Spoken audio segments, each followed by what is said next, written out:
Day 6 of the ILCA 7 World Championships 2022 and the drama started to unfold.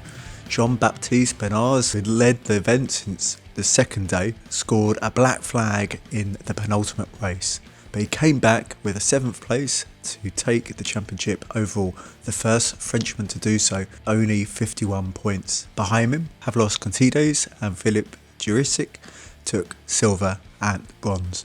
Top team, Team GBR, had no less than 4 boats in the top 20 overall.